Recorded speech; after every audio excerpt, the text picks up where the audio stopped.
21 मार्च 2026 की शाम को लगभग 4 बजे के आसपास का समय होता है दोस्तों। उत्तर प्रदेश के लखनऊ का रहने वाला एक लड़का अपनी मां को फ़ोन करता है और फ़ोन पे बताता है कि मां, किसी ने दादी की हत्या कर दी है। उनकी लाश घर पे पड़ी हुई है, उनके हाथ पैर बंधे हुए हैं। अब जैसे ही उसकी मां ये वाली बात सुनती है कि उसकी सास की किसी ने हत्या कर दी, तो वो तुरंत ही घर पे जाती है। घर पे जाके देखती है अड़ोस पड़ोस के लोग की भीड़ लगी हुई है और घर के अंदर रोआ पिट्टन चल रही है, क्योंकि जो उसका बेटा था वो वहाँ पे जोर जोर से रो रहा था। वो अंदर जाती है, अपनी सास की लाश को देखती है तो उसके पैरों के नीचे से ज़मीन खिसक जाती है। वो भी बिलक बिलक के रो रही होती है। इसी बीच में कोई 112 नंबर पे कॉल कर देता है। थोड़ी देर में ही पुलिस पहुंच जाती है। पुलिस के साथ डॉग स्क्वाड की टीम आती है, फॉरेंसिक की टीम आती है। घर में से एक एक सबूत को चुन चुन के चुना जा रहा होता है और अब जो डॉग स्क्वाड का कुत्ता होता है उसको घर में छोड़ दिया जाता है, ताकि जो सबूत रह गए हैं उन सबूतों को भी कलेक्ट किया जा सके। इसके बाद कुत्ता पूरे घर में घूम रहा था, सभी लोगों को सूंघ रहा था, लेकिन इसी बीच में एक शख्स ऐसा होता है जिसके पास जाके कुत्ता बार बार भौंक रहा था। अब पुलिस वाले इस चीज़ पे ध्यान तो देते हैं, लेकिन उस शख्स से कुछ कहते नहीं हैं। इसके बाद घर के सारे सीसीटीवी कैमरों की फुटेज देखी जाती है तो पता चलता है कि 2 से लेकर 4 बजे तक सारे सीसीटीवी कैमरे बंद थे। इसके बाद जैसे ये वाली बात सामने आती है कि 2 से लेकर 4 बजे तक सारे सीसीटीवी कैमरे बंद थे, तभी पुलिस वाले समझ जाते हैं कि जरूर इसमें किसी घर के आदमी का ही हाथ है, क्योंकि सीसीटीवी कैमरे की जो एक्सेस है वो घर के बाहर का आदमी तो ले नहीं सकता, क्योंकि 4 बजे के बाद से कैमरे दोबारा से चालू हो गए थे। अब कुत्ता जिस शख्स के ऊपर भौंक रहा था, पुलिस वाले उस शख्स को पकड़ लेते हैं, उससे बातचीत करते हैं और जब उससे बातचीत करते हैं तो एक कहानी निकल के सामने आती है और इस कहानी में ही पता चलता है कि घर का वो कौन सा शख्स था जिसने इस 69 साल की बूढ़ी महिला की हत्या की है। दोस्तों, आज की कहानी इसी 69 साल की बूढ़ी महिला के ऊपर है कि आखिर इसकी हत्या किसने की। घर का ही कोई शख्स है, वो शख्स कौन है और क्यों उसने इस 69 साल की बूढ़ी महिला की हत्या की। दोस्तों, कहानी शुरू करूंगा उससे पहले मैं बस आपसे यही कहना चाहूँगा कि अगर आप मेरे चैनल पर नए हैं तो चैनल को जल्दी से सब्सक्राइब कर दीजिएगा, ताकि रोजाना रात को 8 बजे मैं आपके लिए एक सच्ची घटना की कहानी लेकर आ सकूं। नमस्कार दोस्तों, मैं गौरव शर्मा और आप देख रहे हैं गौरव शर्मा सफ़र। दोस्तों, आज की जो सच्ची घटना मैं आपको सुनाने जा रहा हूं, ये सच्ची घटना शुरू होती है उत्तर प्रदेश की राजधानी लखनऊ से। और लखनऊ में एक थाना लगता है महानगर, और महानगर थाना क्षेत्र के अंतर्गत एक एरिया है जिसका नाम है निशांतगंज। और निशांतगंज की गली नंबर 3 में एक 2 मंजिला मकान है। दरअसल दोस्तों, मैं बात कर रहा हूं 21 मार्च 2026 की शाम को लगभग 4 बजे के आसपास का समय होता है। इसी घर का रहने वाला एक लड़का जिसकी उम्र 21 साल है, नाम है आदित्य, जो कि डिलीवरी बॉय का काम करता है। वो शाम को लगभग 4 बजे घर में जाता है। इस घर में ग्राउंड फ्लोर पे जो घर के मालिक हैं वो लोग रहते हैं और फर्स्ट फ्लोर पे किराएदार रहते हैं।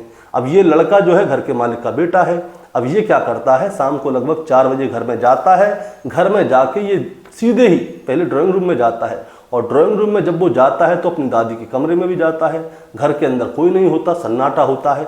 अब ये अंदर जाता है आवाज़ लगाता हुआ कि शायद इसकी माँ हो, दादी हो, कोई तो आवाज़ सुनेगी, लेकिन कोई भी आवाज़ नहीं सुन रहा होता है। अब जैसे ही ये अंदर जाता है तभी ये देखता है कि इसकी जो दादी है उसका नाम है निर्मला देवी, उम्र 69 साल। निर्मला देवी जो है पड़ी हुई है, उसके हाथ और पैर बंधे हुए हैं।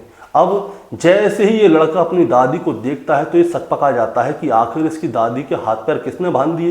ये अपनी दादी के पास जाता है, उन्हें हिलाने की कोशिश करता है, लेकिन दादी कोई भी जवाब नहीं दे रही होती है। और जब दादी कोई भी जवाब नहीं दे रही होती है तो ये लड़का वहीं पे जोर जोर से शोर मचाने लगता है। घर के ऊपर एक किराएदार रहता है जिसका नाम है पिंटू। ये तुरंत ही आवाज़ देता है, पिंटू भैया, पिंटू भैया। अब वो पिंटू भैया ऊपर से नीचे आते हैं। वो पूछते हैं कि क्या हुआ आदित्य। वो कहता है कि देखिए दादी को क्या हो गया। अब जैसे ही वो उसकी दादी के पास जाता है तो पिंटू जो है उम्र में बड़ा था। अब वो देखते ही समझ जाता है कि दादी की तो किसी ने हत्या कर दी है, क्योंकि हाथ पैर बंधे हुए हैं। अब जैसे ही वो दादी को देखता है, निर्मला देवी को, तो वो तुरंत क्या करता है, उनके बेटे को फ़ोन करता है। बेटे का नाम है त्रिदेश।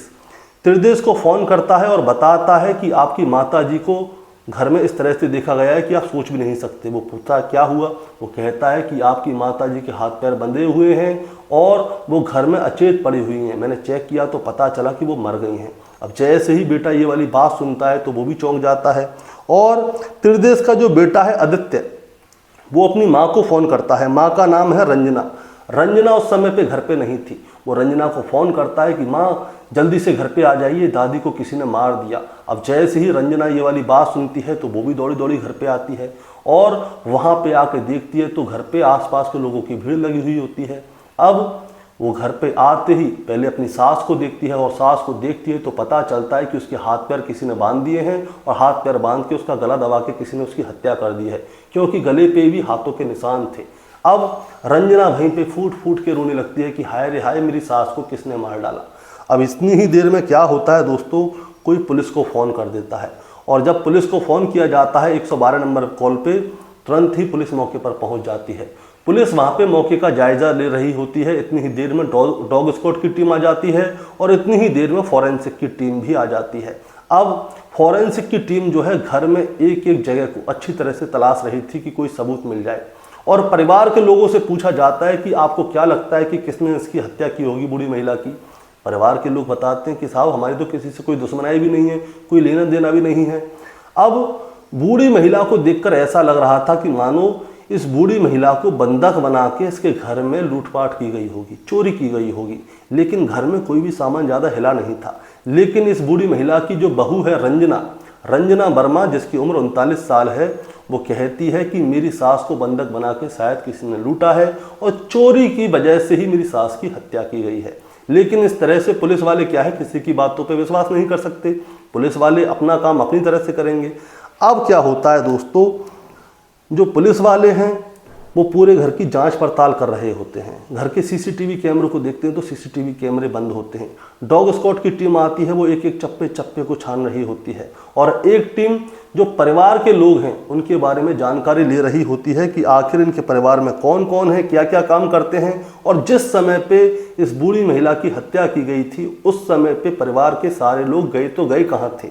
अब दोस्तों, अब इस परिवार की जो जानकारी निकल के आती है तो पता चलता है कि इस घर की जो मुखिया है वो यही बूढ़ी महिला थी, जिसका नाम था निर्मला देवी। इसकी उम्र 69 साल के आसपास थी। निर्मला देवी का पति जो है आज से 2 साल पहले उनकी मृत्यु हो चुकी है। निर्मला देवी का एक बेटा है जिसका नाम है त्रिदेश, जिसकी उम्र 40 साल के आसपास है और त्रिदेश जो है बिजली विभाग में संविदा पे काम करता है। त्रिदेश की पत्नी का नाम है रंजना वर्मा, इसकी उम्र है 39 साल और ये जो है ब्यूटी पार्लर चलाती है। इन दोनों का एक बेटा है जिसका नाम है आदित्य, उसकी उम्र है 21 साल और आदित्य जो है डिलीवरी बॉय का काम करता है। इनकी 2 बेटियां हैं। बड़ी बेटी का नाम है अंशिका, अंशिका की उम्र है 15 साल और अंशिका जो है अपने मामा के यहाँ पे उन्नाव में थी उस समय पे, जिस समय पे हत्या हुई थी। घर में 1.5 साल की बेटी और थी। अब इस पूरे परिवार के बारे में तो जानकारी मिल गई, लेकिन साथ में ही एक और जानकारी मिलती है। ये जो घर है 2 मंजिला है। नीचे वाले फ्लोर पे घर के मालिक रहते हैं और ऊपर वाले फ्लोर पे किराएदार रहते हैं। अब किराएदारों के बारे में जानकारी ली जाती है। इसमें पहला किराएदार होता है रंजन वर्मा, दूसरा होता है विनोद यादव, तीसरा होता है रामाचल यादव, चौथा होता है पिंटू गौर, जिसको जो आदित्य ने आवाज देके बुलाया था, और जीतू और मनीष। ये टोटल सारे किराएदार थे। अब इन सब से पूछा जाता है कि आप लोग कहाँ कहाँ थे, तो सब लोग अपने बारे में जानकारी दे देते हैं कि हम लोग यहाँ थे। लेकिन हत्या किसने की, अब ये देखा जाता है। अब होता क्या है दोस्तों, घर के जो सीसीटीवी कैमरे हैं उन सीसीटीवी कैमरों की फुटेज चेक की जाती है और जिस समय पे घर के सीसीटीवी कैमरों की फुटेज चेक की जा रही थी उस समय पे पुलिस वालों को पता चलता है कि दिन में 2 बजे से लेके शाम को 4 बजे तक के सारे सीसीटीवी कैमरे बंद थे, यानी कि कोई रिकॉर्डिंग ही नहीं है। अब जब रिकॉर्डिंग नहीं है तो भैया सीसीटीवी कैमरे बंद किसने किए। और इधर जो कुत्ता है फॉरेंसिक वालों का, जो कुत्ता है डॉग स्क्वाड वालों का, वो जो है घर में घूम रहा था। अब घर में एक एक आदमी के पास जा रहा था, सूंघ रहा था और दूसरी तरफ सीसीटीवी कैमरे की फुटेज चेक की जा रही थी, लेकिन फुटेज तो थी नहीं क्योंकि कैमरे ऑफ थे। लेकिन शाम को 4 बजे कैमरे ऑन हो गए। इसीलिए पुलिस वाले क्या करते हैं, घर के कैमरों को छोड़ देते हैं, घर के बाहर जो कैमरे होते हैं उनकी रिकॉर्डिंग चेक करते हैं। और इधर में जो डॉग स्क्वाड का कुत्ता है वो एक किराएदार के पास चला जाता है और वहां पे जोर जोर से भौंक रहा होता है। अब पुलिस वाले उस किराएदार को देख लेते हैं, क्योंकि कुत्ता जो है बार बार उसी के पास जा रहा था और बार बार भौंक रहा था। रंजन वर्मा, जिसकी उम्र 22 साल है, जो कि ओला का ड्राइवर है, यानी कि वो कैब चलाता है। अब पुलिस वालों ने रंजन वर्मा को नोटिस तो कर लिया, लेकिन उससे कुछ बोला नहीं। अब इसके बाद में जो घर के बाहर के सीसीटीवी कैमरे हैं, उन सभी सीसीटीवी कैमरों को चेक किया जाता है, और जब सभी सीसीटीवी कैमरों को चेक किया जाता है तब जाके एक फुटेज पुलिस वालों के हाथ में आ जाती है। और उस फुटेज में दोस्तों क्या होता है, जो रंजना है इस घर की बहू, जो कि ब्यूटी पार्लर चलाती है, रंजना दोपहर के समय, जिस समय पे घर के सभी सीसीटीवी कैमरे बंद थे, उस समय पे घर के किराएदार रंजन वर्मा के साथ में कहीं जा रही थी उसकी गाड़ी में बैठ के। अब यानी कि जिस समय पे जो बुजुर्ग महिला निर्मला देवी की हत्या हुई थी, उस समय पे घर की जो बहू है रंजना और घर का किराएदार रंजन, ये दोनों गाड़ी में बैठ के कहीं गए थे और घर के सीसीटीवी कैमरे उस समय पे ऑफ थे। अब जो इनका बेटा है आदित्य, वो जो है घर में आता हुआ दिखता है, उसके बाद में लोगों को आना जाना सारी चीज दिखती है, यानी कि आदित्य तो क्लियर था, लेकिन रंजना और रंजन ये दोनों कहाँ गए थे। अब इन दोनों से बातचीत की जाती है। और एक और चीज, घर के सीसीटीवी कैमरे ऑफ थे 2 से लेकर 4 बजे तक। घर का जो सीसीटीवी कैमरे का एक्सेस है वो घर के आदमी के पास ही होगा, किसी बाहर के आदमी के पास तो होगा नहीं।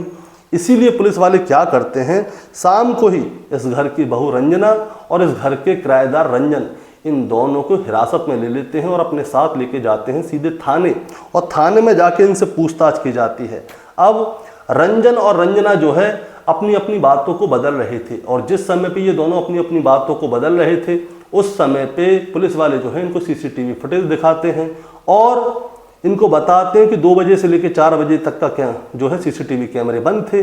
अब तुम बताओ तुम दोनों कहाँ गए थे, क्योंकि जिस समय पे तुम घर से निकले थे उसी समय पे इस बुजुर्ग महिला की हत्या की गई थी, और हत्या किसी और ने नहीं, तुमने की है।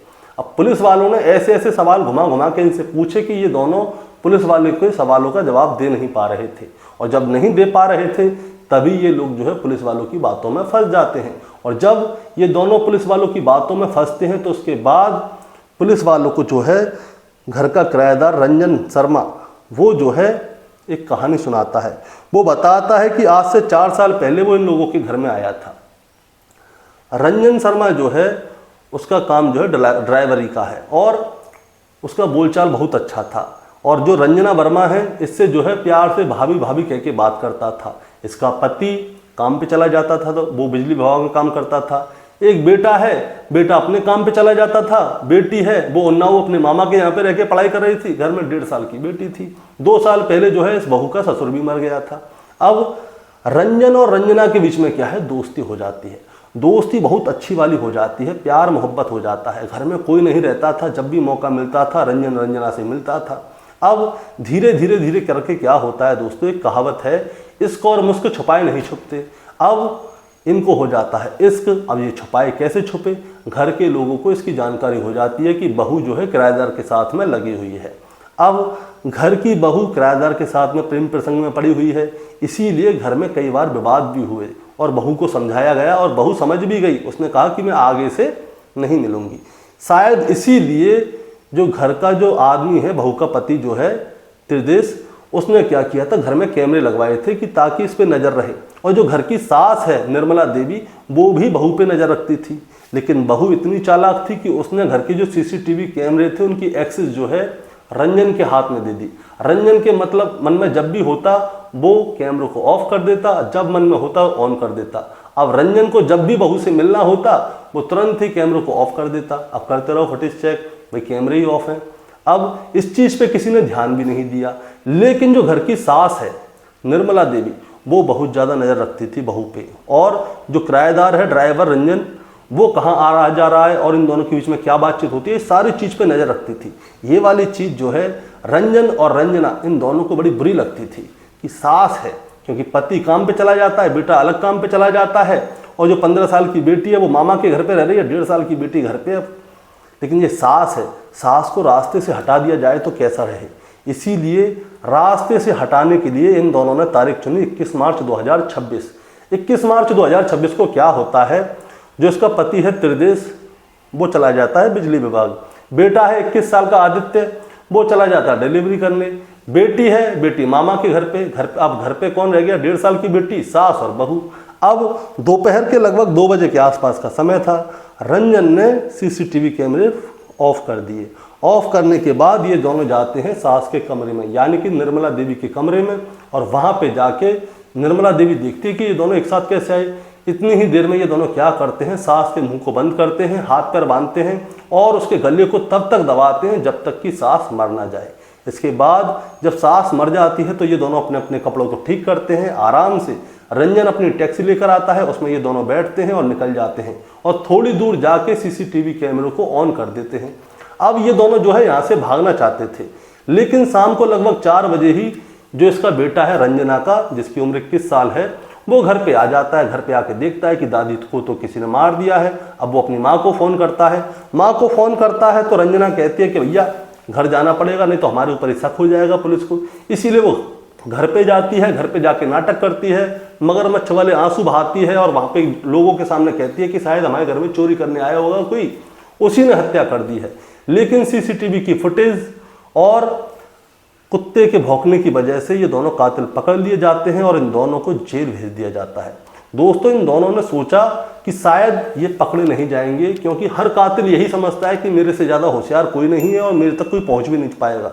लेकिन कातिल को ये नहीं पता कि टेक्नोलॉजी अब बहुत ज़्यादा आगे पहुंच गई है और टेक्नोलॉजी की वजह से कातिल को पुलिस वाले आसानी से पकड़ लेते हैं। अब दोस्तों, होता क्या है, जो महिला है उसकी उम्र है 39 साल, इसके बेटे की उम्र है 21 साल और इसके आशिक की उम्र पता है क्या है, 22 साल। बेटा आदित्य 21 साल का है और आशिक जो रंजन है ड्राइवर, उसकी उम्र महज 22 साल है। और अंधे प्यार के चक्कर में इसने अपनी सास की हत्या कर दी। इसने बुढ़ापे में ये नहीं सोचा कि बेटा मेरा इसकी बराबर का ही है। ये जो लड़का है रंजन, उसके बेटे की उम्र का ही है, सिर्फ 1 साल ही बड़ा था, लेकिन प्यार में इतनी अंधी हो गई थी कि वो 22 साल के लड़के से लग गई, अपने पति को धोखा दे दिया, अपनी सास की हत्या कर दी और अब वो पूरी जिंदगी जेल में सड़ेगी। ना पति प्यार करेगा, ना बेटा प्यार करेगा, ना बेटी प्यार करेगी, क्योंकि माँ ने कृत्य ही ऐसा किया है। रंजन का क्या है, लड़के का, वो जेल में सड़ेगा तो सड़ेगा, नहीं तो जमानत पे बाहर आ जाएगा, वो दोबारा से शादी कर लेगा। लेकिन अब इस औरत की पूरी जिंदगी बर्बाद हो गई है। दोस्तों, आपका क्या कहना है इस कहानी के बारे में, आप जरा हमें कमेंट में बताएं। चैनल पे नए हैं तो सब्सक्राइब करके जाएं ताकि रोजाना रात को 8 बजे मैं आपके लिए एक सच्ची घटना की कहानी लेकर आ सकूं। नमस्कार।